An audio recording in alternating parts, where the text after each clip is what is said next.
Good morning everyone and welcome to Bansal academy.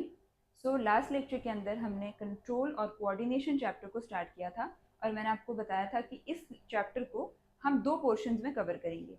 एक portion होगा आपका नर्वस सिस्टम का और second one is going to be your chemical control. तो nervous system के अंदर आपको बताया गया था कि दो पार्ट्स होते हैं, एक आ जाता है सेंट्रल नर्वस सिस्टम और दूसरा होता है peripheral nervous system. Central nervous system में दो पार्ट्स आ जाते हैं फर्दर, एक आ जाता है आपका ब्रेन और सेकेंड आ जाता है स्पाइनल कॉर्ड। और जो पेरिफेरल नर्वस सिस्टम है ये भी फर्दर दो पार्ट्स में डिवाइडेड है, जैसे कि क्रेनियल नर्व्स और स्पाइनल नर्व्स। तो हम ये चीज बोल सकते हैं कि सेंट्रल नर्वस सिस्टम के जो ऑर्गन्स हैं, that is your brain and spinal cord, इन ऑर्गन्स से अराइज होने वाले जितनी भी नर्व्स हैं वो सारी की सारी आ जाती हैं आपकी पेरिफेरल नर्वस सिस्टम के अंदर। तो इसके बाद फिर मैंने आपको कुछ टर्मिनोलॉजीज बताई थी, जैसे स्टिम्युलस एक टर्म थी, then receptor, then after that आपकी एक और टर्म थी that is your effector organ, right, response. तो ये कुछ टर्मिनोलॉजीज थी जो आपको नर्वस सिस्टम को क्लियर तरीके से समझने के लिए इंपॉर्टेंट थी। तो ये हमने पूरी अच्छे तरीके से अपने फर्स्ट लेक्चर में ही कवर कर लिए। देन हमने न्यूरॉन को किया था, उसका पूरा का पूरा स्ट्रक्चर विद लेबलिंग, उसके क्या क्या पार्ट्स होते हैं, न्यूरॉन जो है वो नर्व इम्पल्स को कैसे कंडक्ट करते हैं, देन न्यूरोमस्कुलर जंक्शन क्या होते हैं, ये सारी चीज़ें हमने अपने फर्स्ट लेक्चर में इस चैप्टर के कंप्लीट कर लिए। अब इस लेक्चर के अंदर हम स्टार्ट करेंगे सेंट्रल नर्वस सिस्टम को डिटेल से पढ़ने के लिए। बट उससे पहले इसको हम मतलब सेंट्रल नर्वस सिस्टम को हम डिटेल में स्टडी करें उससे पहले अगेन कुछ तीन ये बेसिक टर्म्स हैं जो कि आपको अगेन क्लियर होनी चाहिए। जैसे पहली टर्म आ जाती है वॉलंटरी एक्शंस।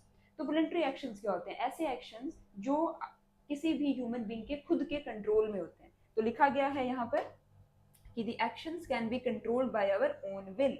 हम चाहें तो उनको कंट्रोल कर सकते हैं, मतलब उन एक्शंस को। जैसे कि अगर इस वॉलंटरी एक्शंस के अंदर थिंकिंग इन्वॉल्व होती है, साथ ही साथ ब्रेन भी इन्वॉल्व होता है। जैसे अभी मैं आप लोगों को पढ़ा रही हूँ, आपसे बात कर रही हूँ, तो ये मेरी खुद की विल है कि मुझे आपको पढ़ाना है, तो मैं पढ़ा रही हूँ। ऐसा नहीं है कि मेरा जो बॉडी का सिस्टम है वो खुद ही बोलना मुझसे शुरू करवा रहा है, नहीं। मैं चाहूंगी तो मैं सोचूंगी, अपने ब्रेन जो है मेरा वो उसके सिग्नल सेंड करेगा और फिर मैं आपको पढ़ाना शुरू कर रही हूँ। जैसे मैं यहाँ पे अभी ब्लैक बोर्ड पे कुछ भी लिख रही हूँ, तो अगेन मैं चाह रही हूँ इसलिए मैं लिख रही हूँ। तो एग्जाम्पल्स हैं आपके वॉलंटरी एक्शंस के, वॉकिंग है ना, हम अपनी मर्जी से चलते हैं, राइटिंग अपनी मर्जी से लिखते हैं, डांसिंग, जंपिंग, तो सारी की सारी जो एक्टिविटीज हैं, और भी बहुत सारी ऐसी एक्टिविटीज हैं जो कि हम अपने खुद के विल के अकॉर्डिंग जो है वो परफॉर्म करते हैं।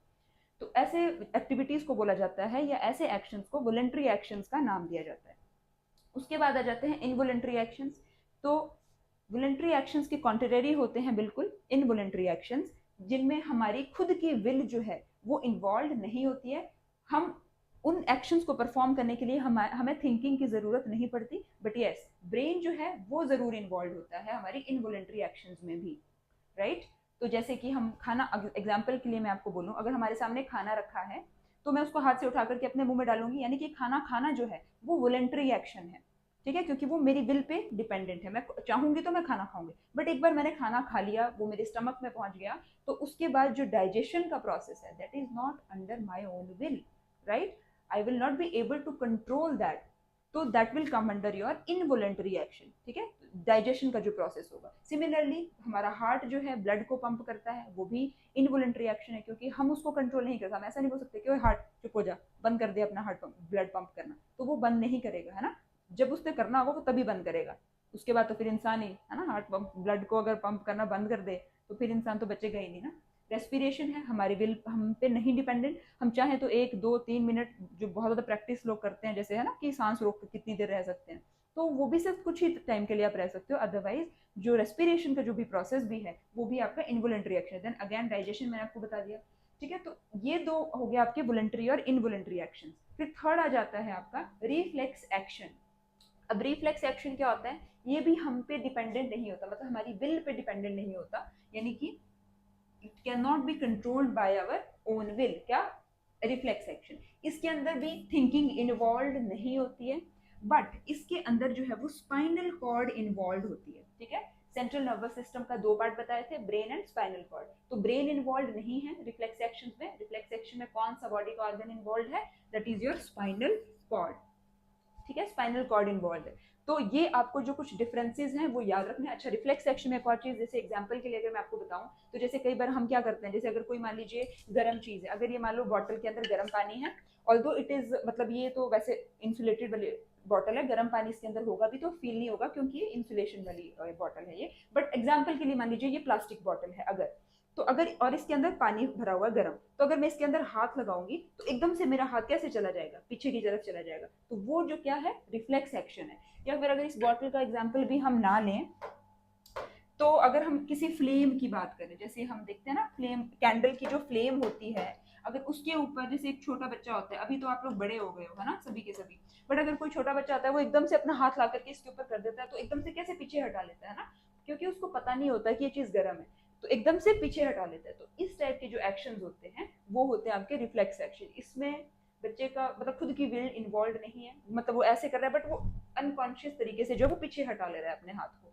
उसके थिंकिंग इन्वॉल्व नहीं है, बट उसमें स्पाइनल कॉर्ड जो है वो इन्वॉल्व रहती है। तो इससे बहुत बार क्वेश्चन आ जाते हैं, मेनली रिफ्लेक्स एक्शन को कौन सा बॉडी का ऑर्गन कंट्रोल करता है, तो वो आ जाएगा आपका स्पाइनल कॉर्ड। और इनवॉलंटरी एक्शंस को और वॉलंटरी एक्शंस को ब्रेन कंट्रोल करता है, ब्रेन इन्वॉल्व होता है। वॉलंटरी के अंदर थिंकिंग इन्वॉल्व होती है, जबकि इनवॉलंटरी के अंदर थिंकिंग इन्वॉल्व नहीं होती है। ठीक है, ये तीनों टर्म्स आपको क्लियर हो गई हैं अच्छे तरीके से, बताइए जल्दी से। तो अब हम आ जाते हैं सेंट्रल नर्वस सिस्टम में। तो आपको ये पता है कि सेंट्रल नर्वस सिस्टम के अंदर, ठीक है, ब्रेन आता है आपका, और दूसरी आ जाती है आपकी स्पाइनल कॉर्ड।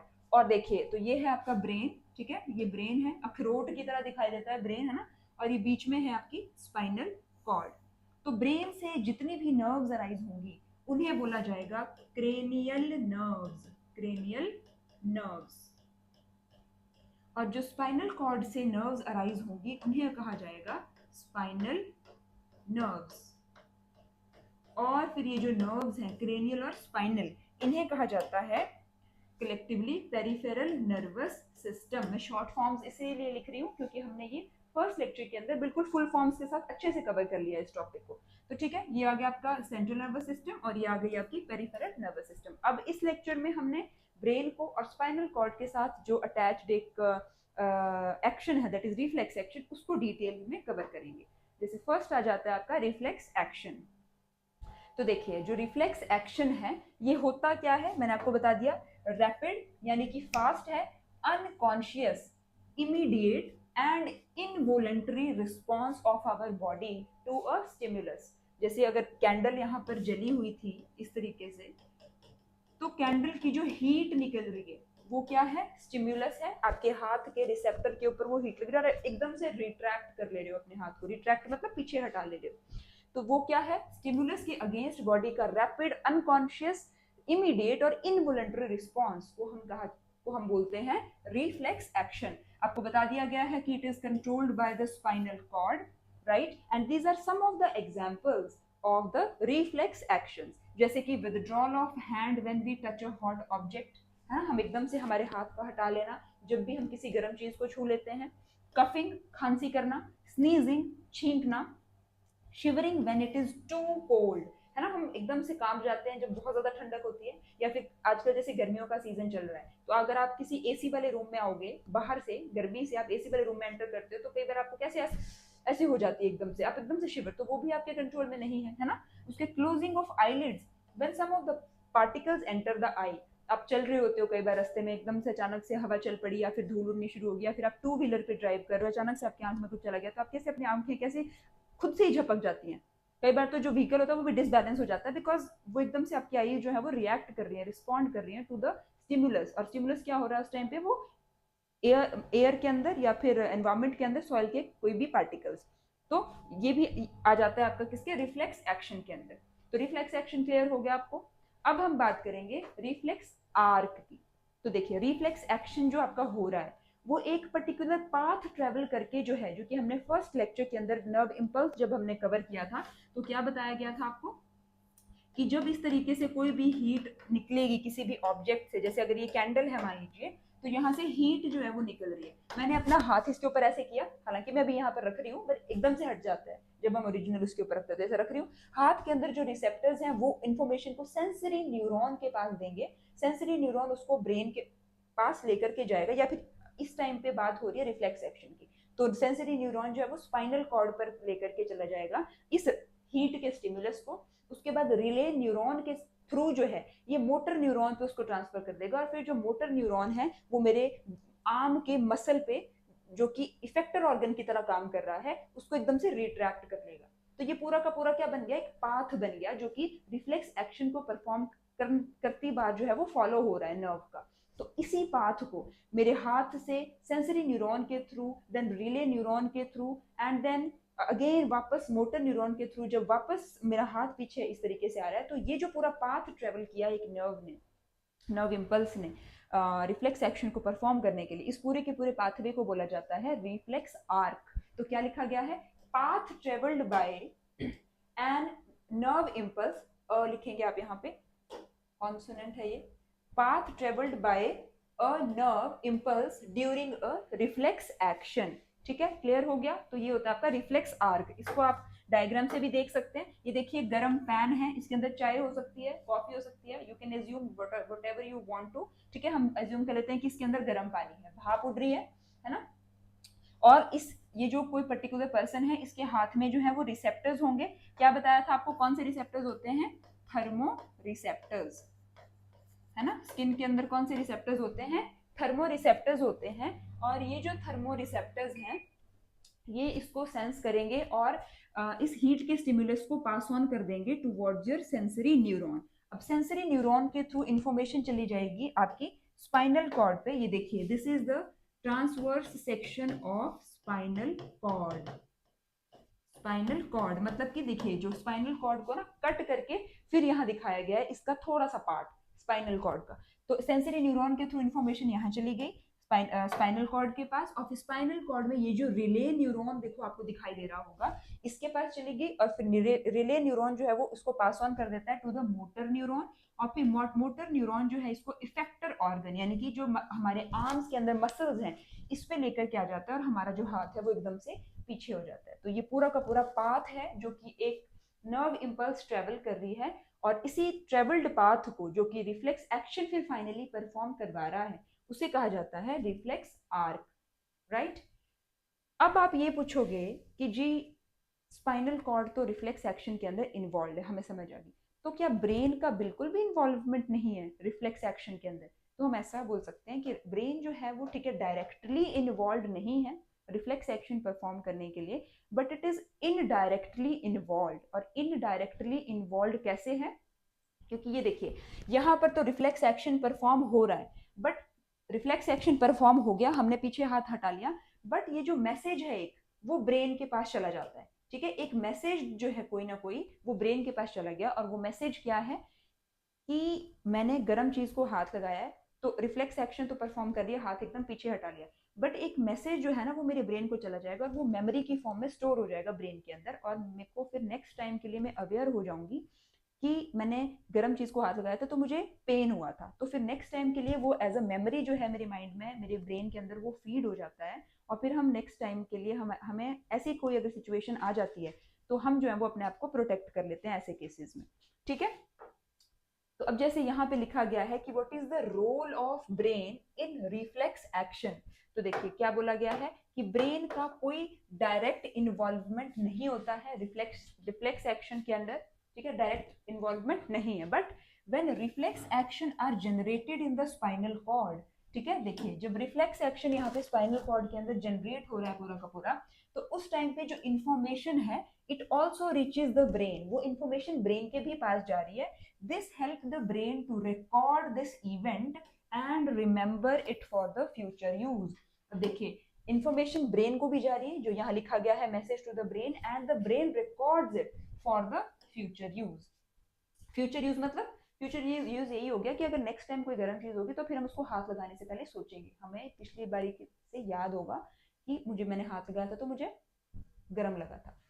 अब देखिए brain help the person to get awareness of the stimulus, ठीक है, and prevent himself from the situation again in the future. ये चीज आपको मैंने क्लियर कर दी।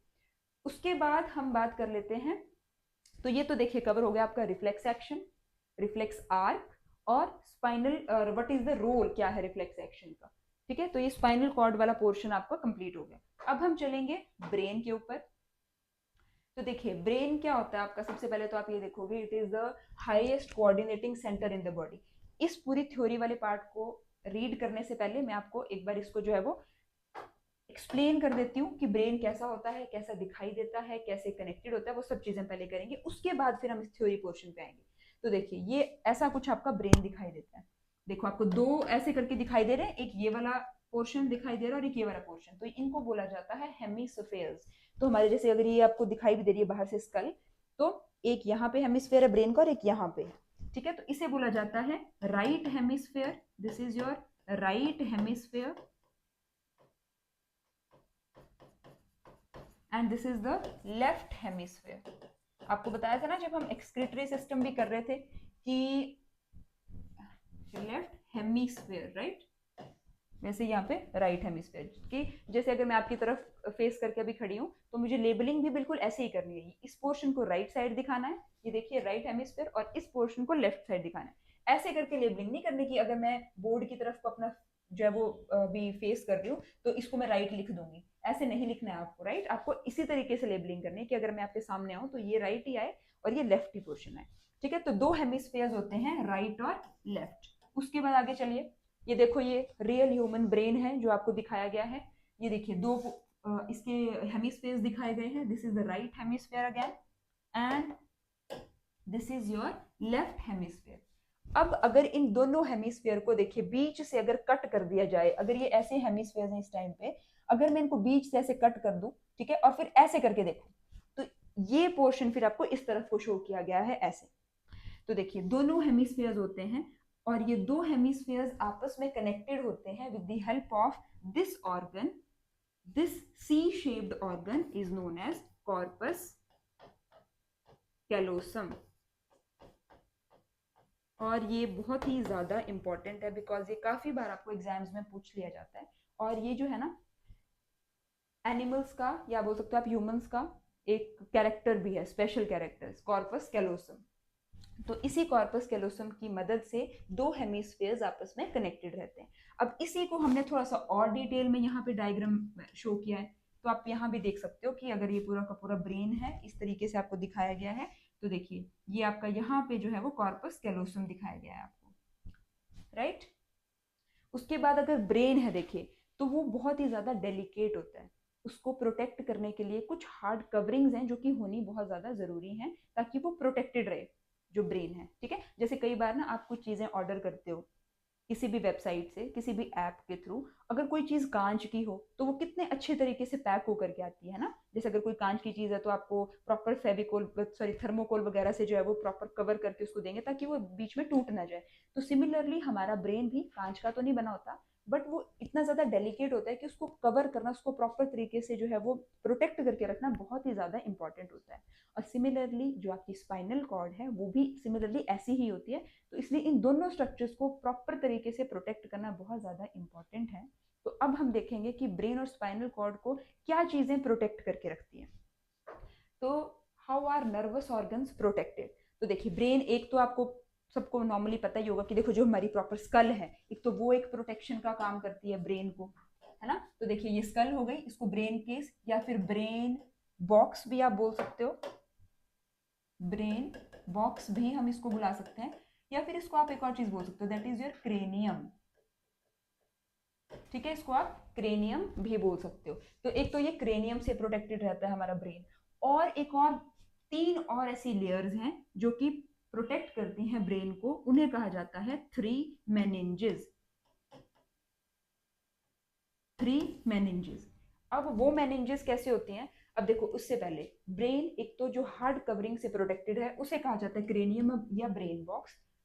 सिमिलरली अब जैसे देखो ये ब्रेन यहाँ पे आपको शो हो रहा है, ठीक है, ये पूरा का पूरा ब्रेन है, प्रोटेक्टेड है आपकी स्कल इसके साथ, और एक और है दैट इज जो तीन मेनिंजेस हैं उनके साथ ही भी प्रोटेक्टेड है ये। और वो जो थ्री मेनिंजेस हैं वो पता कहाँ प्रेजेंट होती हैं, जैसे देखो ये बाहर वाला पोर्शन तो आ गया आपका ये क्रेनियम, या इसको आप बोल दोगे brain box, this is the cranium.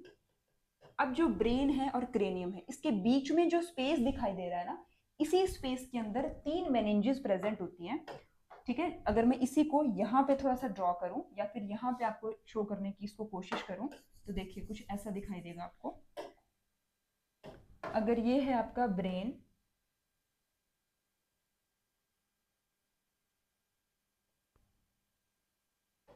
ठीक है, अगर मान लीजिए ये आपका ब्रेन है और फिर ब्रेन से ना नीचे की तरफ कोई ऐसे स्पाइनल कॉर्ड कंटिन्यू हो जाती है, देखिए जैसे ये ब्रेन है ना, फिर नीचे कोई जो है वो इसके लोअर पोर्शन से स्पाइनल कॉर्ड अराइज हो जाती है। तो ये मैंने ब्रेन बना दिया, ये बना दिया spinal cord. If this is the brain, और इसको मैं हटा करके थोड़ा सा ऊपर अगर कर देती हूँ तो देखिए, और बाहर से मैंने यहाँ पे ड्रॉ कर दी है आपकी स्कल, ऐसे करके, यही स्कल है जो मैंने यहाँ पे येलो पोर्शन से दिखाई है। तो देखो इसके बीच में 3 मेनिंजेस प्रेजेंट होती है, एक मेनिंजेस, एक ऐसे, उसके बाद सेकेंड वन, और फिर थर्ड वन, ऐसे जो है ये कुछ मेनिंजेस प्रेजेंट होती है बिटवीन द ब्रेन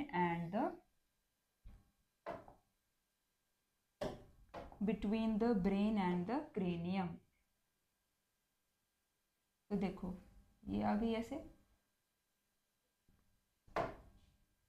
तो इनका नाम क्या क्या है, अब आपको नाम ध्यान रखने हैं। जैसे इस, ये जो ग्रीन वाली है इसको बोला जाता है पाया मैटर।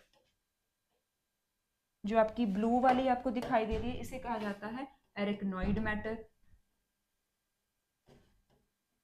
एरिकनॉइड मैटर। और जो आपकी सबसे आउटर मोस्ट है इसे बोला जाता है dura mater, right, this is known as dura mater. तो ये 3 लेयर्स हैं और these 3 layers are collectively known as meninges, MENINGES, ठीक है। So these are the 3 meninges which protect the brain along with this cranium। cranium, ये देखिए ये red colour की क्या है आपकी क्रेनियम। अब आप लोगों को कुछ स्पेस जो है वो भी दिखाई दे रहा होगा इन मेनिंजेस के बीच में, ठीक है। वो जो स्पेस है that is filled with the fluid which is known as cerebrospinal fluid.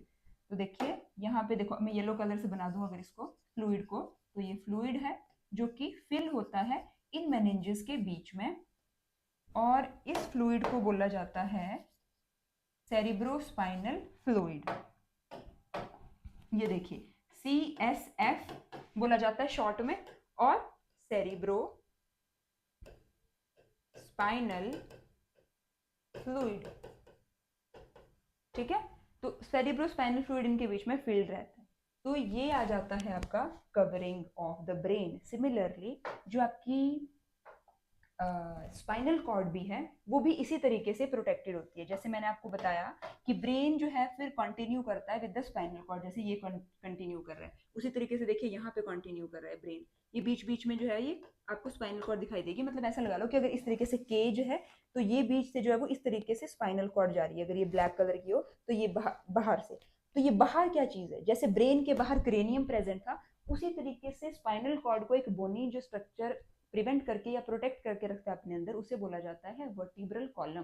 तो अगर मान लो ये इस तरीके से वर्टिब्रल कॉलम है मेरा हाथ, तो ये जो ब्लैक कलर की आपको दिखाई देगा पेन जो है इसको आप मान लो स्पाइनल कॉर्ड। तो उसी तरीके से ये रेड कलर की जो है वर्टिब्रल कॉलम के अंदर जो है वो प्रोटेक्ट होती हुई जा रही होती है नीचे की तरफ, ठीक है। और ये भी जो है, एक तो ये इसकी कवरिंग है वर्टिब्रल कॉलम जो कि हार्ड कवरिंग है which is similar to cranium, ठीक है, वो भी हार्ड कवरिंग है ब्रेन की। उसके बाद ये जो 3 लेयर्स है ना, ये तीनों लेयर्स भी इसके अंदर भी प्रेजेंट होती हैं। जैसे देखो यहाँ पे थी ये पाया मैटर, तो इसी तरीके से ये एक्सटेंड होती हुई चली जाती है स्पाइनल कॉर्ड की तरफ भी।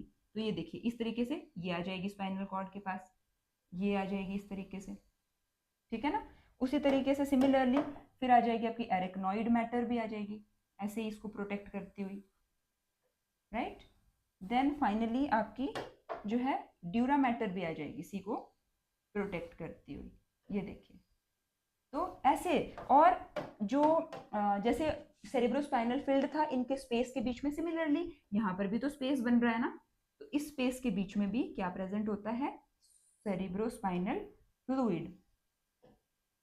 ये सेरेब्रोस्पाइनल फ्लूइड प्रेजेंट होता है। तो आप लोगों को, अब मुझे लग रहा है कि आपको ये चीज़ अब क्लियर हो गई होगी, बहुत ही अच्छे तरीके से मैंने समझाने की इसको कोशिश की है। अगर आपको यहाँ पे एक बार देखना है इस डायग्राम को भी, तो आप इसे भी देख सकते हैं।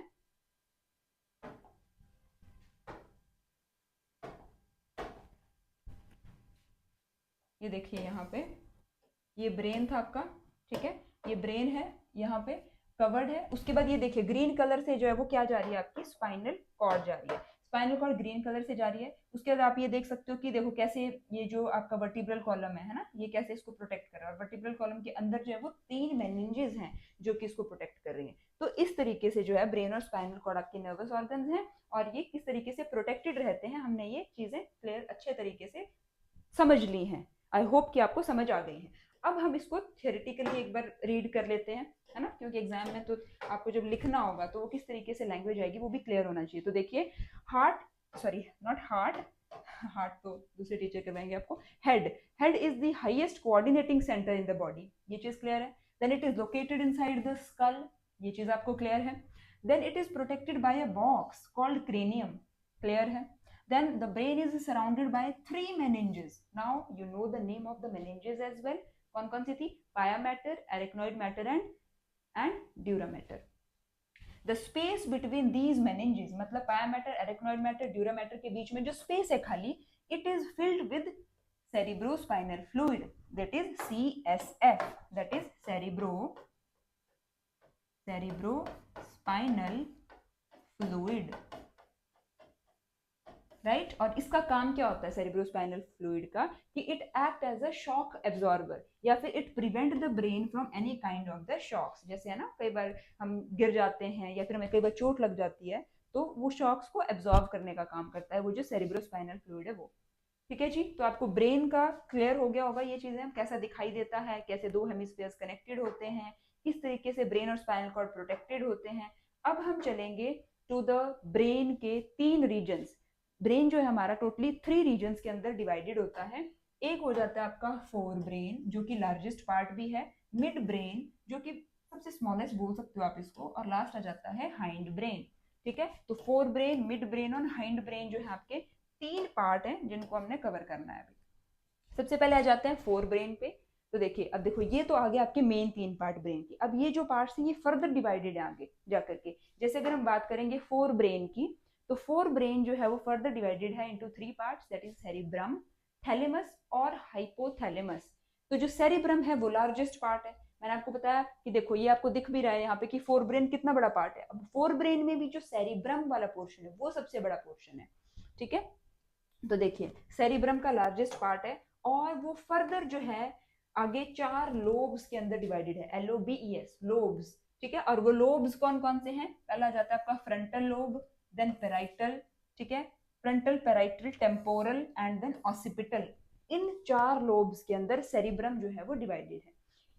हमारे बॉडी के डिफरेंट डिफरेंट जो सेंसेस हैं, डिफरेंट डिफरेंट फंक्शंस जो हैं, डिफरेंट डिफरेंट एक्टिविटीज जो हैं, इन चारों लोब्स के की वजह से कंट्रोल होती हैं। जैसे कि याद, लर्न, जैसे आप अभी पढ़ रहे हो साथ साथ क्या पता आपको याद भी हो रहा हो, कुछ बच्चे इसको देखने के बाद याद करेंगे, कुछ बच्चे आप में से टाइम पास कर रहे हैं, है ना। वैसे मुझे लग तो नहीं रहा है आप होंगे तो सारे सीरियस ही, आपको एग्जाम देना है ना, बट नहीं है तो अभी हो जाइए, अपने फ्रंटल लोब को काम पे लगाइए। और देखिए मेमोरी के लिए काम करता है ये, लर्निंग में, रीजनिंग में, इन सारी एक्टिविटीज में कौन काम आता है? आपका frontal lobe. Then frontal parietal, parietal lobe जो है वो मतलब रिस्पॉन्सिबल होता है आपका टेम्परेचर, टेस्ट और टच के लिए। जैसे आपको गर्म है, ठंडा मौसम है, कोई चीज गर्म है, ठंडी, आपको कैसे फील होता है? Because of this parietal lobe. ठीक है, आपको कोई ऐसे, जैसे मैंने इसको पकड़ा हुआ पेन को, तो मैं फील कर पा रही हूँ ना अपने हाथ में कि मेरे पास कोई चीज है, तो सेंस ऑफ टच जो है it is also there because of this parietal lobe. Then comes your temporal lobe. ठीक है, it does the processing of auditory signals. Auditory signals जो भी हम मतलब कानों के थ्रू सिग्नल जा रहे हैं उनको प्रोसेस कौन कर रहा है? जैसे कानों के थ्रू आवाज जा रही है, बट वो आवाज आपके सामने, आप तक मेरी आवाज जो है अभी आ रही है ना, बट ये आप सुन पा रहे हो, इसको आप समझ पा रहे हो जो मैं बोल रही हूँ, तो वो कैसे हो पा रहा है? Because of your temporal lobe. उसके बाद आ जाता है ऑसिपिटल लोब। ऑसिपिटल लोब जो है ये विजुअल एरिया को कंट्रोल, विजुअल एरिया है ब्रेन का। ठीक है, और ये क्या करता है? जैसे हमारी जो आई होती है, अगर आपने आई का टॉपिक कर लिया, तो जो हमारी आंख होती है, आईज होती हैं, इनसे ऑप्टिक नर्व्स जाती हैं और वो लेकर के जाती हैं information to your occipital lobe, और फिर वहां पे जाकर के जो है वो हमें इंफॉर्मेशन प्रोसेस होती है, और फिर हम देख पाते हैं, किसी भी चीज को परसीव कर पाते हैं। जैसे कई बार अगर आपने मूवीज वगैरह भी आपने देखी होती हैं, तो जो हीरो लोग होते हैं उनको गुंडे लोग अगर पीछे कभी मार देते हैं इधर डंडे से, तो यहाँ मारते हैं पीछे, है ना, और फिर अचानक से उनका कैसे चक्कर, एकदम सिर घूमने सा लग जाता है, आंखों के सामने अंधेरा अंधेरा छा जाता है। तो वो क्यों होता है? Because they hit on your occipital lobe, not your, on the heroes occipital lobe, जिसकी वजह से फिर उसकी जो मतलब देखने की क्षमता है वो थोड़ी देर के लिए हिल डुल जाती है, बिकॉज उसको वहां पे चोट लग जाती है। ठीक है, हमारी आईज के रिलेटेड जो भी प्रॉब्लम्स होती है ना, जैसे वो सारी की सारी क्यों होती है, क्योंकि ऑसिपिटल लोब में कोई ना कोई खराबी आ जाती है, तो उस वजह से आई से रिलेटेड डिजीजेस वगैरह भी जो है वो हो जाते हैं। राइट, देन फिर हम आ जाते हैं अगले दो पार्ट्स पे। वन इज योर थैलेमस और दूसरा है हाइपोथैलेमस। तो थैलेमस का क्या काम होता है, ये कनेक्ट करता है सेरिब्रम को और हाइपोथैलेमस को, इन दो पार्ट्स को कनेक्ट करता है थैलेमस। जैसे यहाँ पे बताया गया है, जैसे बाहर ये सबसे जो बाहर वाला जो आउटर मोस्ट जो portion, this is the cerebrum. ठीक है, उसके बाद ये देखिए यहाँ पे आपको दिखाया है थैलेमस, और फिर थैलेमस के नीचे जो है वो हाइपोथैलेमस है। तो it lies at the base of cerebrum, है ना, जो हाइपोथैलेमस है वो सेरिब्रम के बिल्कुल बेस पे शो हो रहा है आपको। और जो हाइपोथैलेमस होता है वो क्या कंट्रोल करता है, your urge for eating and drinking. तो आपको खाना खाना, आपको भूख लग रही है ना, आपको पानी पीना, आपको प्यास लग रही है, तो वो कैसे समझ आता है आपके बॉडी को या आपके मतलब की सिस्टम को, क्योंकि हाइपोथैलेमस हमारी बॉडी के अंदर प्रेजेंट है। हाइपोथैलेमस से सिग्नल भेजता है कि भाई भूख लगी है, आप खाना दे दो। ठीक है, उसके बाद जो है वो प्यास लगी है, पानी पी लो। तो वो सारी चीजें कौन कंट्रोल करता है, आपका हाइपोथैलेमस। तो जो हाइपोथैलेमस और थैलेमस होता है ना, they collectively are given a term that is diencephalon.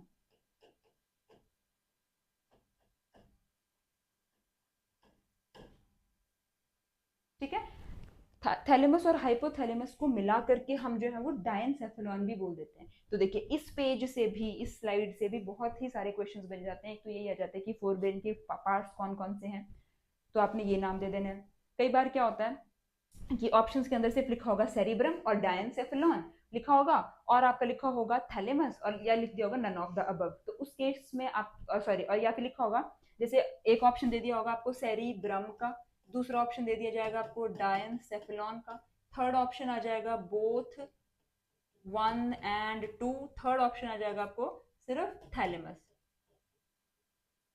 तो आप क्या ऑप्शन टिक करोगे, आपको टिक करना है बोथ 1 and 2। ठीक है ना, बिकॉज सेरिब्रम भी है और डायनसेफेलॉन भी है। तो इस तरीके से क्वेश्चंस आ जाते हैं, तो आपने बिल्कुल अच्छे तरीके से क्रिस्टल क्लियर तरीके से अपनी चीजें क्लियर रखनी है। ठीक है, उसके बाद हम आ जाते हैं ब्रेन के दूसरे पार्ट पे, that is mid brain. Mid brain जो है वो इतना ज्यादा आपको मतलब इसमें ज्यादा चीजें हैं नहीं ध्यान रखने के लिए आपको मिड ब्रेन के अंदर, बिकॉज ये जस्ट एक ब्रिज का काम करता है। जो मिड ब्रेन है ना, वो सिर्फ और सिर्फ एक ब्रिज का काम करता है फोर ब्रेन और मिड ब्रेन को कनेक्ट करने का बोल सकते हो आप, और सिग्नल्स को फोर ब्रेन से जो है हाइंड ब्रेन में, हाइंड ब्रेन से फोर ब्रेन में सिग्नल्स को एक तरह से कोऑर्डिनेटेड करने का काम करता है आपका मिड ब्रेन। तो जैसे यहाँ लिखा गया है कि it connect the fore brain and hind brain. देखिए एक तो छोटा सा पोर्शन है ना, कई बार तो कुछ बुक्स के अंदर, कुछ डायग्राम्स के अंदर तो ये शो भी नहीं हो पाता, क्योंकि सेरिब्रम ही इतना बड़ा है कि उसने उसी को कवर कर लिया होता है।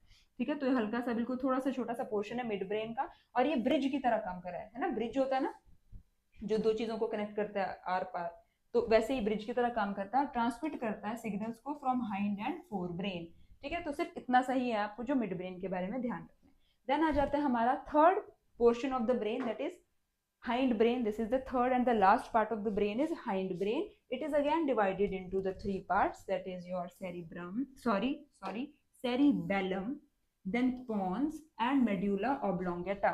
तो आपने देखो जो फोर ब्रेन था उसमें एक पार्ट था सेरिब्रम करके। ठीक है, कौन सा पार्ट था, ये देखिए सेरिब्रम, BRUM। बट जो आपका मिड ब्रेन है, सॉरी जो आपका हाइंड ब्रेन है, उसके अंदर जो पार्ट है उसको क्या बोला जाता है, सेरिबेलम। ठीक है, सेरिबेलम, सेरिबेलम, दूसरा है PONS, पॉन्स, और थर्ड है मेड्यूला ऑब्लोंगेटा। मेड्यूला ऑब्लोंगेटा बोल लीजिए, सिंपल मेड्यूला बोल लीजिए, तो दोनों एक ही बात है, कुछ कई बार इसको सिंपली मेड्यूला भी बोल लेते हैं, है ना। तो देखो जो आपका ये है सेरिबेलम, BELLUM वाला पोर्शन है, इसका क्या काम होता है, देखो पहले तो लोकेशन देख लो इसकी, कहाँ जैसे ये लोकेटेड है। उसके बाद जो ये बैलेंस करता है बॉडी को, और बॉडी का पोस्चर जो है उसको भी मेंटेन करके रखता है। जैसे हम कोई भी बैलेंसिंग वाली एक्टिविटीज करते हैं, जैसे कि हम बाइसिकल ड्राइव मतलब कि राइड कर रहे हैं, या फिर मैं आपके सामने अभी खड़ी भी हूँ, अपने मेरे प्रॉपर तरीके से पोस्चर अभी मेंटेन्ड है, ऐसा तो नहीं है ना कि मैं खड़ी हूँ ऐसे ऐसे करके गिर रही हूँ, है ना, ऐसा तो नहीं है। तो ये जो एक बैलेंस है बॉडी का, या फिर एक बॉडी को प्रॉपर पोस्चर में रखने का जो काम है, वो होता है आपके सेरिबेलम का। देन बैलम से आप याद रख सकते हो बैलेंस, राइट। देन आ जाता है पॉन्स, जो कि हेल्प करते हैं ब्रीदिंग में, ब्रीदिंग को रेगुलेट करते हैं। आपका पॉन्स वाला एरिया ये देखिए यहाँ पे लोकेटेड है, ठीक है। उसके बाद लास्ट आ जाता है मेड्यूला ऑब्लोंगेटा। ये क्या फॉर्म कर रही है, this is forming the stem of the brain. जैसे अगर कोई पेड़ होता है ना, उसके नीचे से रूट्स निकलती है, देन ये स्टेम वाला पोर्शन होता है, उसके बाद पूरा का पूरा इस तरीके से पेड़ बनता है।